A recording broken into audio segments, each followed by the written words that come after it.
देखिए ट्रेडर्स, आज हम समझ लेते हैं कि 9 सितंबर को मार्केट ने अकॉर्डिंग टू एसएल हंटिंग कैसे काम किया, हम उसमें कैसे काम कर सकते थे, कहाँ हमारी एंट्री होती, कहाँ हमारी एग्जिट होती, क्या रिटेलर की साइकोलॉजी होती, रिटेलर कहाँ एंटर कर रहे थे, ऑपरेटर कहाँ यहाँ पे एंटर कर रहे थे, उस सबको हम यहाँ पे एक्सप्लेन करेंगे। ओके, देखिए सबसे पहले क्या होता है, एक बड़े टाइम फ्रेम में आऊँगा, 15 मिनट के टाइम फ्रेम है, उस पर हम अंडरस्टैंड करेंगे कि मार्केट में रिटेलर की साइकोलॉजी क्या है, उसको हम अंडरस्टैंड कर लेंगे। तो जब एक दिन पे मार्केट काम करता ना, आज मार्केट ने काम किया, सकते हैं कि मार्केट में रिटेलर की साइकोलॉजी कैसी होगी, उसको हम यहाँ पे हंट कर सकते हैं, क्योंकि हमें एसएल हंटिंग के साथ साथ साइकोलॉजी हंटिंग भी समझनी होगी। अब क्या हो रहा था, एक हफ्ते 2 हफ्ते से मार्केट एक पूरे एक रेंज में यहाँ पे ट्रेवल कर रहा था। मार्केट बेसिकली क्या था, एक बड़ी सी रेंज में मार्केट यहाँ पे फंस चुका था। अब मार्केट ने करा क्या, मार्केट जब एक रेंज में फंस चुका है, मार्केट ने सीधी सी बात है, यहाँ पे कहीं मार्केट ने इस रेंज का ब्रेकआउट दिया। मार्केट ने क्या किया, इस रेंज का यहीं कहीं ब्रेकआउट दिया। एंड जब ब्रेकआउट दिया तो रिटेलर जानते हैं, जो उनको यूट्यूब पे सिखाया जाता है कि ब्रेकआउट होते ही मार्केट में एंट्री करो। ब्रेकआउट हुआ, उन्होंने एंट्री की, मार्केट ने कोई मोमेंटम यहाँ पे शो नहीं किया, पूरा मार्केट एक साइडवेज हो गया। क्या हुआ, मार्केट साइडवेज हो गया। फिर अगले दिन क्या होता है, मार्केट गैप अप ओपन होकर पॉजिटिव मोमेंटम शो करता है। जब गैप अप ओपन होकर पॉजिटिव मोमेंटम शो कर रहा है, एक रेंज का ब्रेकआउट दे चुका है, तो वहां पे कौन एक्टिवेट होगा, सीधी सी बात है, बायर एक्टिवेट होंगे, रिटेलर्स एक्टिवेट होंगे, जो यूट्यूब पे सीखते आ रहे हैं। मार्केट ने क्या कर दिया, उनको हंट करते हुए अगेन रेंज के अंदर आ गया। जैसे मार्केट अगेन रेंज के अंदर आया, अब यहाँ पे जो बायर थे वो तो खत्म हो गए, अब यहाँ पे सेल एक्टिवेट हो गए। जैसे सेल एक्टिवेट हुए, सीधी सी बात है, क्या हुआ कि मार्केट रेंज के अंदर आया तो यहाँ पे सेल एक्टिवेट हुए।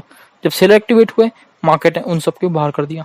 एक तरीके से पूरा मार्केट क्या रहा, चौपी रहा इस दिन 6 सितंबर को। अब हम समझते हैं कि उसके बाद क्या होता है। उसके बाद मार्केट गैप डाउन खुलता है, अगेन मार्केट कहीं ना कहीं शो करता है रिटेलर्स को कि कहीं ना कहीं मार्केट क्या है, अगेन रेंज में आ चुका है।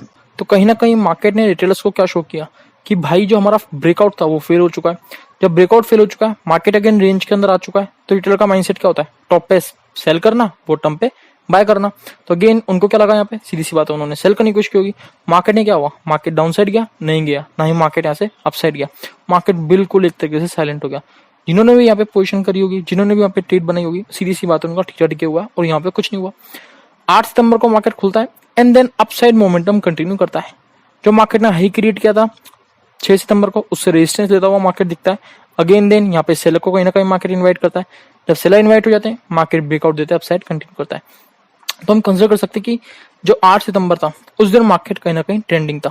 तो आज हम किस तरीके से सोच सकते हैं, उसको हम यहाँ पे पहले अंडरस्टैंड कर लेते हैं। ओके, आज मैं क्या माइंडसेट लेके, क्या साइकोलॉजिकल लेके यहाँ पे मार्केट में उतरा था।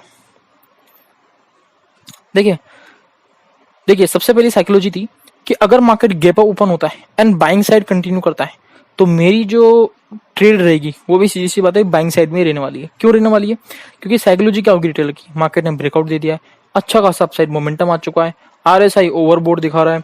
कहीं ना कहीं उनकी साइकोलॉजी होती है कि मार्केट अब कितना भागेगा, मार्केट भाग चुका है, तो वो सेल करने की कोशिश करेंगे। 40,000 का जब मार्केट अप्रोच करेगा रेजिस्टेंस, वहां सेल करने की कोशिश करेंगे। जब सीधी सी बात है 41,000 का रेजिस्टेंस आएगा, उस पर सेल करने की कोशिश करेंगे। कोई भी वो रेजिस्टेंस ढूंढ के सेल करने की कोशिश करेंगे, उनको ट्रैप करते हुए मार्केट अपसाइड भागता जाएगा। पहली कंडीशन ये थी। दूसरी कंडीशन होती है कि मार्केट कहीं नहीं जाएगा, मार्केट क्या हो जाएगा, एक रेंज में फंस जाएगा। मार्केट क्या हो जाएगा, एक रेंज में फंस जाएगा। तो ये जो होता है ना कि रेंज में फंसना, कब मार्केट ट्रेंडिंग होगा, वो आपको यहाँ पे आइडेंटिफाई करना आना चाहिए। अब एक तरीका आपने देख लिया, सीधी सी बात है। अब मेरे को पता था कि यहाँ से मार्केट क्या करेगा, एक रेंज में जरूर फंसेगा। अब मैं ऐसे कैसे कह सकता हूँ कि मार्केट रेंज में फंसने वाला है, क्योंकि देखिए अब ये जो आपको दिख रहा है ना मार्केट 8 सितंबर का, ये कहीं ना कहीं ट्रेंडिंग मार्केट था। जब एक दिन ट्रेंडिंग मार्केट हो चुका है, तो कहीं ना कहीं जो अगला दिन है, उस दिन शायद मार्केट अवॉइड करे ट्रेंडिंग करना मार्केट, क्योंकि मार्केट अपने चार्ट को रिपीट नहीं करता है। अगर मार्केट यहाँ पे अगेन गैप अप खुल के अपसाइड कंटिन्यू करता, तो कहीं ना कहीं मार्केट अपने प्रीवियस चार्ट को रिपीट करता। तो कोशिश यही थी कि यहाँ पे क्या करे, मार्केट गैप अप ओपन हो, तो यहाँ पे क्या करेगा, मार्केट ट्रेंडिंग ना होकर साइडवेज हो सकता है ना, साइडवेज हो सकता है। अब देखिए सबसे पहली बात आती है कि यहाँ पे 8 सितंबर स्टॉप लॉस कहाँ अवेलेबल थे। मार्केट क्लोजिंग पे हम बायर सेलर के दोनों के स्टॉप लॉस कंसिडर करके चलते हैं। यहाँ कहीं ना कहीं बायर के स्टॉप लॉस अवेलेबल थे, और बॉटम पे एकदम यहाँ पे जो ओपनिंग होती है 8 सितंबर को, वहां पे हम कंसिडर करके चलते हैं कि बायर अवेलेबल थे।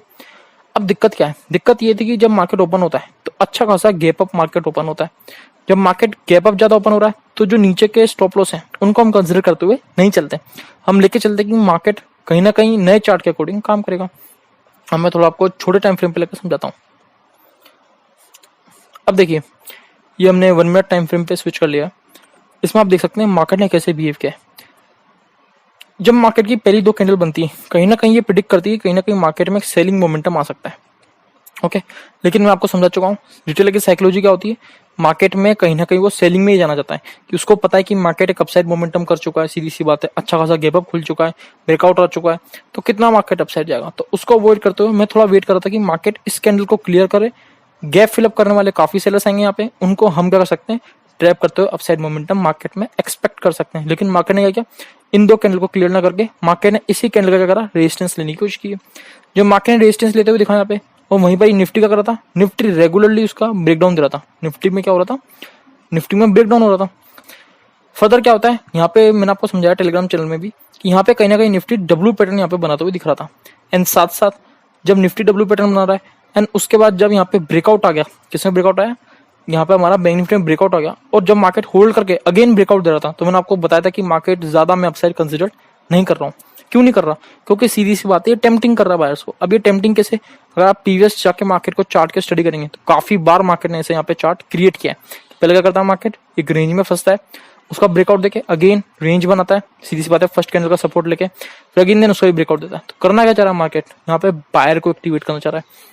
निफ्टी में क्या होता है, निफ्टी में डब्ल्यू पैटर्न बन रहा था, तो मैंने आपको समझा देता कि यहाँ पे मैं कंसिडर नहीं कर रहा कि मार्केट ज्यादा ऊपर जाएगा। अब देखिए मार्केट ने यहाँ पे सपोर्ट लिया, बिल्कुल सही है। अब यहाँ पे क्या हुआ, इसका ब्रेकडाउन दिया, जब ब्रेकडाउन दिया काफी सारे यहाँ पे सेल एक्टिवेट हुए। वैसे ही निफ्टी क्या कर रहा था, निफ्टी ब्रेकडाउन पे ब्रेकडाउन दिया जा रहा था, डब्ल्यू पैटर्न का भी ब्रेकडाउन निफ्टी दे चुका था, वो भी मैं आपको शो कर देता हूँ। निफ्टी ने डब्ल्यू पैटर्न का भी ब्रेकडाउन दे दिया था, आप देखें तो इसका भी ब्रेकडाउन दे दिया था। डायरेक्टली एक लेवल को अप्रोच कर रहा है, किसको अप्रोच कर रहा है, एक लेवल को अप्रोच कर रहा है डायरेक्टली। अब डायरेक्टली जब लेवल को अप्रोच कर रहा है, नीचे स्टॉप लॉस अवेलेबल है लेकिन डिस्टेंस पे अवेलेबल थे, तो हम ये कंसिडर कर सकते हैं कहीं ना कहीं मार्केट में पॉजिटिव मोमेंटम आ सकता है, कहीं ना कहीं मार्केट में पॉजिटिव मोमेंटम आ सकता है। मार्केट यहाँ से पॉजिटिव होते हुए अपसाइड भागा। अब फिर मार्केट ने क्या, अगेन एक रेजिस्टेंस लेवल पे मार्केट ने रिजेक्ट किया। मैंने आपको टेलीग्राम चैनल पे बताया था कि मार्केट को अगर नीचे जाना है ना, तो यहाँ से नीचे नहीं जाएगा, वो नीचे कहाँ से जाएगा, उसको 40,620 तक मार्केट को अप्रोच करना है। उसके बाद मार्केट कहीं ना कहीं नीचे जाने के लिए तैयार होगा। मार्केट ने क्या किया, थोड़ा और टेम्पटिंग करते हुए अगेन यहाँ पे सीधी सी बात है, बायर को यहाँ पे ट्रैप किया। अब देखेंगे आप, मार्केट ने पूरा क्या, बायर को यहाँ पे ट्रैप किया। तो इस तरीके से आज मार्केट ने एसेल हंटिंग पे काम किया था, जो मैंने आपको समझा दिया है। पहला तो मैंने आपको समझाया कि किस तरीके से सुबह मैंने आपको कहा था यहाँ से मैं एक बुलिश मोमेंटम एक्सपेक्ट कर रहा हूँ, लेकिन बुलिश के बाद मार्केट ने क्या करा, यहाँ पे अपने आपको फर्स्ट कैंडल के हाई पे ही सपोर्ट लेते हुए दिखता, उसका भी ब्रेकआउट देता है। वहीं निफ्टी डब्ल्यू पैटर्न क्रिएट कर रहा है, तो कहीं ना कहीं ये इंडिकेट करता है कि मार्केट बायर को यहाँ पे इन्वाइट कर रहा है। तो मैंने आपको समझाया था उसमें मैं ज्यादा अपसाइड मोमेंटम एक्सपेक्ट नहीं कर रहा हूँ। मार्केट डाउन साइड आ गया, एक लेवल को डायरेक्टली अप्रोच कर रहा है, ब्रेकडाउन दे रहा है, नीचे स्टॉप लॉस अवेलेबल है ही नहीं, यहाँ से मार्केट में अपसाइड मोमेंटम आ सकता है, बिल्कुल आया। खत्म बात। एक रेजिस्टेंस लेवल पर मार्केट रिजेक्ट कर रहा है, मैंने आपको समझाया था मार्केट को नीचे जाना है तो मार्केट को 4620 का अप्रोच करना ही पड़ेगा। मार्केट ने अप्रोच किया उसको, थोड़ा और मार्केट ने अपसाइड मूव किया, टेम्पटिंग किया, एंड देन फर्दर मार्केट ने क्या करा, हमारी डायरेक्शन मूव करके यहाँ पे बायर्स को ट्रैप किया। तो इस तरीके से आज एसेल हंटिंग ने काम किया। तो आपको वीडियो पसंद आई हो तो वीडियो को लाइक करें, चैनल को सब्सक्राइब करें, एंड कमेंट में जरूर बताएं आपको वीडियो कैसी लगी। अगर आपको कोई भी डाउट हो वीडियो से रिलेटेड तो आप कमेंट में पूछ सकते हैं, मैं सबका रिप्लाई दूंगा। एंड आप हमारा टेलीग्राम चैनल भी ज्वाइन कर सकते हैं, जिसमें मैं मार्केट की लाइव मार्केट इन्फॉर्मेशन प्रोवाइड करता हूँ। धन्यवाद।